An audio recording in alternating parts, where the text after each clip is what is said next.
It was the kind of place that only locals knew about, a winding, desolate stretch of road through Pennsylvania's rugged hills. It had a reputation, one whispered about by those who lived near it, but never openly discussed. People called it the Midnight Highway, a road that twisted through dense forests and sharp turns, often shrouded in fog as night fell. Stories circulated about disappearances, strange sightings, and vehicles breaking down inexplicably, but nobody ever dared to investigate except for Sarah. It was the summer of 1987 when Sarah, now in her late 20s, returned to Ridgewood, the small town where she was born. After years of being away, she felt a sense of nostalgia mixed with unease. Ridgewood had always felt like a safe place, nestled at the base of the Appalachian Mountains. But the memories of her childhood were not all pleasant. There were whispers in the town, things her parents had tried to shield her from, but they always lingered at the back of her mind. Her family had left Ridgewood in a rush when she was just a young girl, the unsettling presence of something dark in their home pushing them to flee. It wasn't until Sarah was older that she began to uncover the truth. It was black magic, dark, malevolent forces that her family had unwittingly attracted. Her father, James, had served in the army and always considered himself a man of reason. But when he married Claire, his world began to unravel. He was a strong, grounded man who prided himself on protecting his family. But when he moved to Ridgewood, he couldn't shake the feeling that something was off. Claire's sister, Jessica, had been the first sign. At first, she seemed like a welcome addition to their family. But soon, James began to notice strange occurrences. Objects moved out of place, cold drafts in rooms with no windows, and the faintest scent of something rotten that seemed to follow Jessica. The real horror, however, began when Claire started acting differently. She became distant, irritable, and often stared blankly for hours. At first, James thought it was stress, maybe the pressures of motherhood and life in a new town. But it was more than that. Claire's behavior became erratic. She would sit in silence for hours, staring at nothing, murmuring to herself in a language that James couldn't understand. He tried everything. He took her to doctors, to therapists, but none could explain her condition. Her health deteriorated rapidly, her once healthy frame becoming gaunt and pale. She seemed to lose interest in everything, including her children. But it wasn't until the strange symbols began appearing in their home that James started to suspect something far more sinister. James was no stranger to military discipline, and he wasn't one to believe in the supernatural. But he couldn't ignore what was happening. The symbols weren't just scribbles, they were carefully drawn, too perfect, too deliberate. In every room of their house, strange items began to appear: old dolls with missing eyes, feathers strewn across the floor, pieces of paper with cryptic writing. Even worse, the children began to complain about shadows in the house, figures that watched them from the corners of their rooms. After weeks of strange occurrences, James decided to confront Claire. He sat her down one evening, her eyes vacant as she stared at him, her hands trembling. "Claire, what's happening to us? What's going on in this house?" James asked, his voice thick with frustration and fear. "I don't know," Claire whispered, barely able to meet his gaze. "There's something inside me. It's not me." And then she revealed the truth. It was Jessica, her sister, who had been performing dark rituals, binding Claire to a curse. Jessica had been practicing black magic for years, slowly luring Claire into her web. She had been feeding her strange concoctions, herbs laced with potions that clouded her mind and made her susceptible to the dark forces she wielded. In a panic, James sought out a local spiritualist, a woman named Evangeline, who was known for dealing with the supernatural.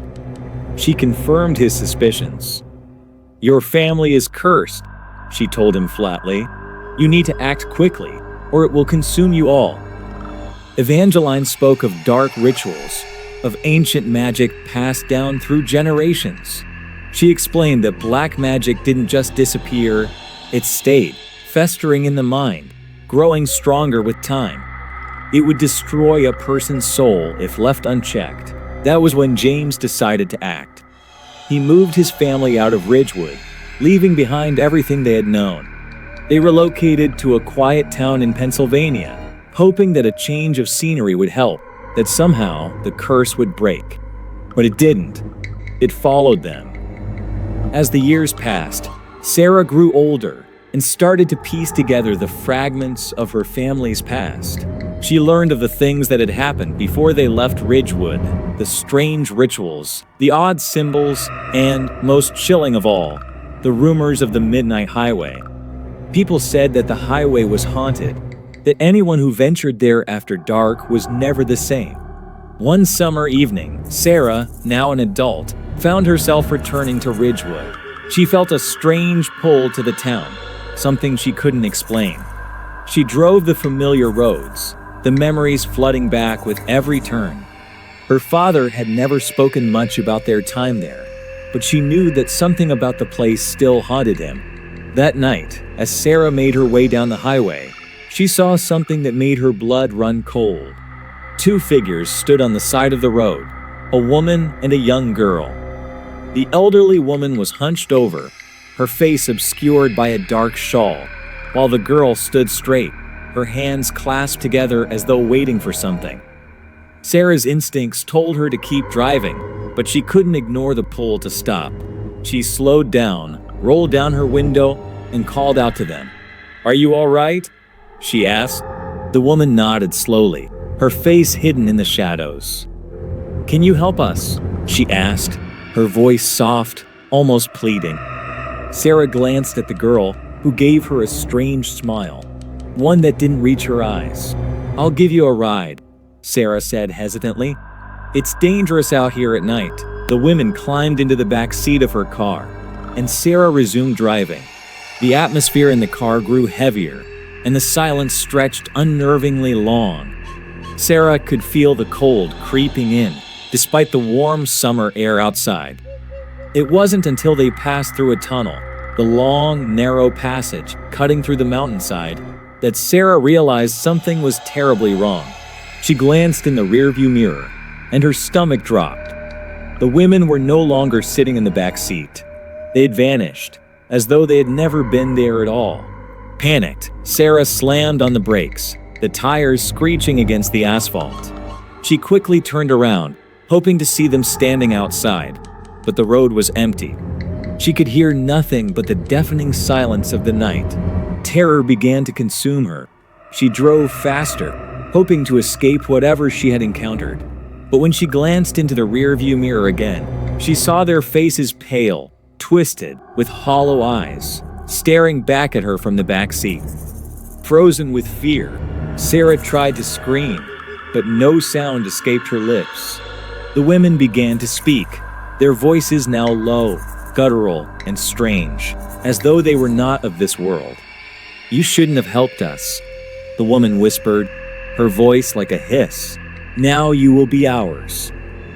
In a frenzy, Sarah swerved the car off the road, and as she did, the truck drivers, who had been following her from a distance, pulled up beside her.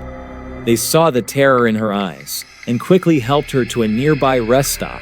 There, Sarah recounted the chilling encounter to the truckers. They were familiar with the Midnight Highway and its legends. They told her that similar things had happened to others who had driven this stretch of road.